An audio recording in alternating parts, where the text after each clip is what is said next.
the push-up.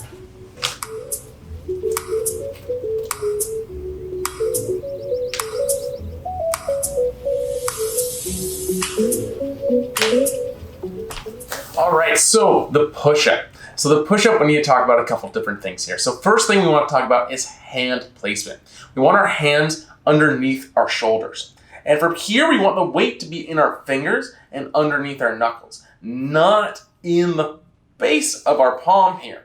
We don't want to dump it into our wrist. We want the pressure through our knuckles and through our fingers. So we're imagining that we are gas pedaling our hand down. So we're thinking about pressing the hands down actively through the fingers and knuckles.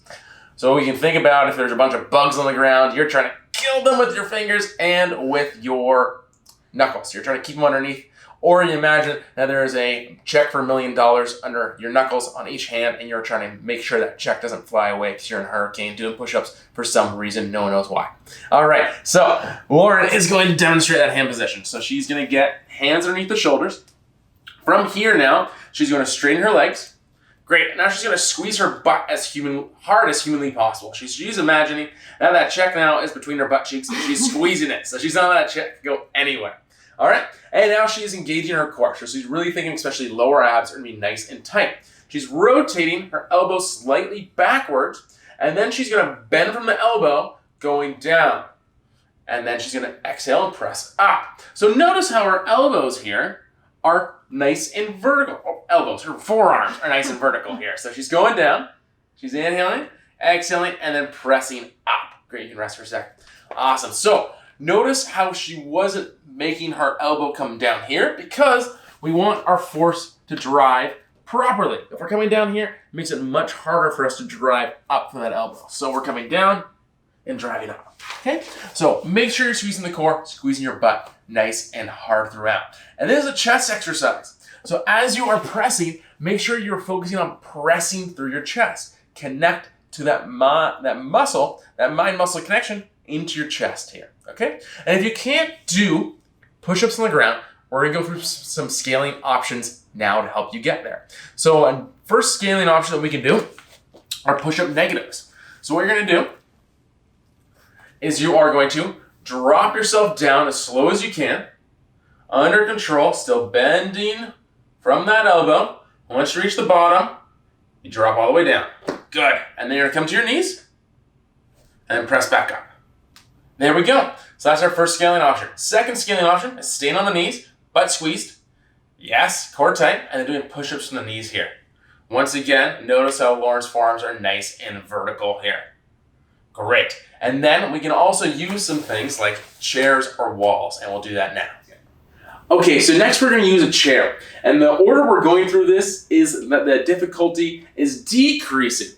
So negatives were harder than going from the knees push-ups, okay? And going from the knees is harder than using the chair. All right, so Lauren's going to place her hands on the chair here. She's going to get into that push-up position. So shoulders over the wrists. This never changes. And then she's going to squeeze her bum as hard as she can again. Core tight once again. And now she's going to inhale and head down. Exhale and press up. Awesome. And now, if that's too difficult, she can then bring her hands onto the arms of the chair. Once again, same thing, core tight, butt squeeze. She's going down and then going back up. So the higher your hands are, the easier this is going to be. So then we can also make it even easier by switching it and placing your hands on the top of the chair. So heading down, same thing, core tight, butt squeeze, and then pressing up. And we can also do the same thing on the wall. So Lauren's going to place her hands on the wall. Her hands are going to be, once again, underneath her shoulders. She's going to head down and then press back up. So, Lauren, where did you start with your push-ups?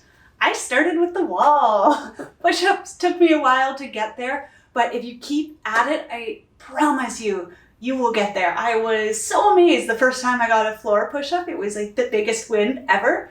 And so it's so rewarding to get there. Start wherever you are, because you can do it. Yes, and with push-ups, one thing I mentioned there is where we're doing them, I want you to head down, go down towards the ground by inhaling through your nose, and I want you to exhale through your mouth as you press up. So I want you to imagine you're blowing the earth away as you come up out of your push-up. And one last final tip, while you're building the strength for it, be careful to keep your traps down. Yes. Because when you're Don't a little let this bit happen. weaker with it, you try to shrug to make it easier, but we want to build good habits from the start, so shoulders down. Exactly. When the shoulders are down, helps us engage that chest more. Awesome. So that's the push-up. You've got it.